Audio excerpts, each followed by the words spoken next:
दोस्तों 8 PM media में आपका स्वागत है। मैं हूं डॉक्टर राजेश मिश्रा। धूर्त और राहुल गांधी, इनका बड़ा क्लोज रिलेशन है। अपने 22 साल के राजनीतिक कैरियर में अपने कर्मों से राहुल गांधी ने यह साबित कर दिया कि धूर्त शब्द इस धरती पर उन पे 100% फिट बैठता है। धूर्त की पूरी व्याख्या करें और पूरी व्याख्या को एक शब्द में अगर बोलना है तो नाम होगा राहुल गांधी। दोनों एक दूसरे के पर्यायवाची हैं। हालांकि केजरीवाल और अखिलेश यादव उसको कड़ी टक्कर दे रहे हैं। दोस्तों, यूपी सरकार में राहुल गांधी ने संसद सत्र में मनमोहन सरकार के एक ऑर्डिनेंस को सबके सामने बकवास बताकर फाड़ दिया चलती हुई संसद में। ये प्रधानमंत्री मनमोहन सिंह का ही नहीं, ये संसद का भी अपमान था। इससे आप राहुल गांधी के चाल चरित्र चेहरे का अंदाज़ा लगा सकते हैं। 2019 में कर्नाटका के कोलार में एक चुनाव प्रचार के दौरान उन्होंने मोदी सरनेम का अपमान किया। मामला सूरत कोर्ट में गया, केस चला और उनको कोर्ट से बड़ी फटकार भी मिली, 2 साल की सज़ा भी हुई। लेकिन धूर्त राहुल गांधी पर इसका कोई असर नहीं हुआ। राहुल गांधी इजराइल से नफरत के चक्कर में, आप जानते हैं इनकी बहन पैलेस्टाइन लिखा हुआ बैग लेके चलती हैं। इजराइल से नफरत के चक्कर में इजरायली स्पाईवेयर पेगासस के जरिए विपक्ष के नेताओं की फ़ोन टैपिंग और उनकी जासूसी का आरोप लगाया। ये मामला भी सुप्रीम कोर्ट में गया। सुप्रीम कोर्ट ने विपक्ष के और जिन लोगों ने आरोप लगाए थे 29 मोबाइल फ़ोन की जांच की। जांच करने के बाद राहुल गांधी के आरोप को बेबुनियाद पाया। सुप्रीम कोर्ट ने बहुत फटकार लगाई, वहाँ पे इनको माफ़ी मांगनी पड़ी, लेकिन इस धूर्त को कोई फर्क नहीं पड़ा। ये 2024 में हिंडनबर्ग अदानी मामले में राहुल गांधी ने मोदी सरकार और सेबी पर गंभीर आरोप लगाए। ये मामला भी कोर्ट गया, जहां आरोप निराधार पाए गए। राहुल गांधी की किरकिरी हुई, कोर्ट ने फटकार लगाई और बिना शर्त राहुल गांधी ने वहाँ भी माफ़ी मांगी। यहाँ पे भी राहुल गांधी की सेहत पर कोई फ़र्क नहीं पड़ा।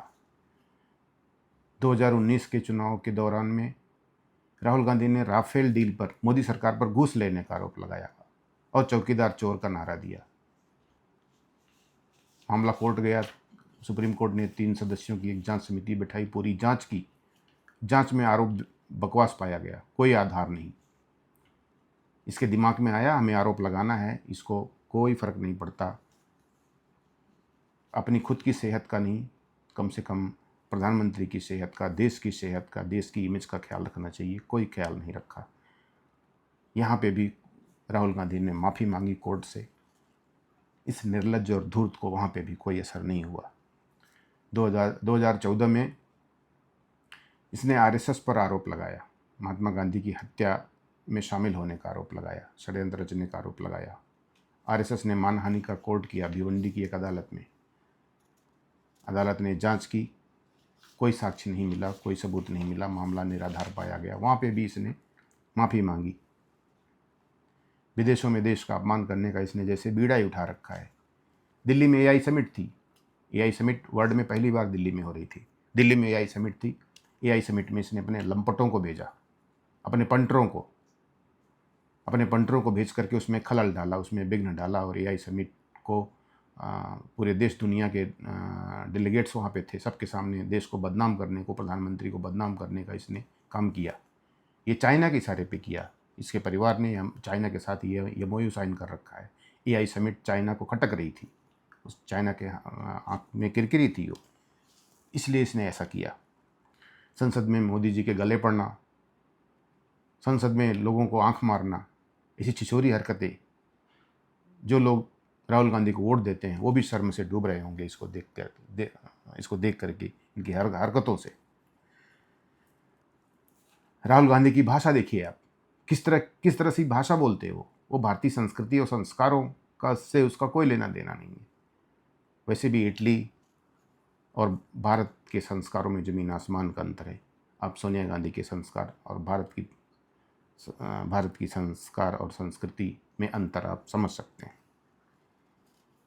जिस तरह से लंपट की भाषा बोलते हैं राहुल गांधी, ये सभ्य समाज का हिस्सा नहीं है। सभ्य समाज में इस तरह की भाषा नहीं चलती है। अभी आप देखिए जिस तरह से स्टेज पर राहुल गांधी ने संदीप दीक्षित के साथ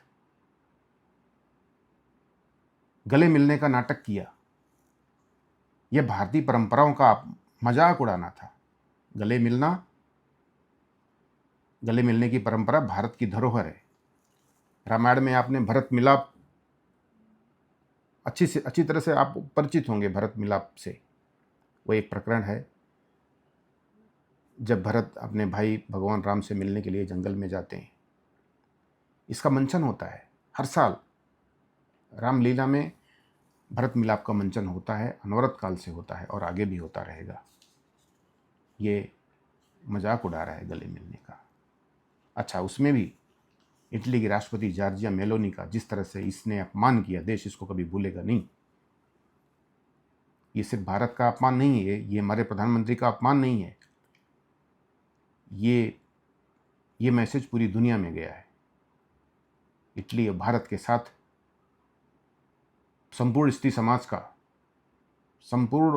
समाज का ये अपमान है। देश इसको कभी भूलेगा नहीं। आज के लिए इतना ही। धन्यवाद।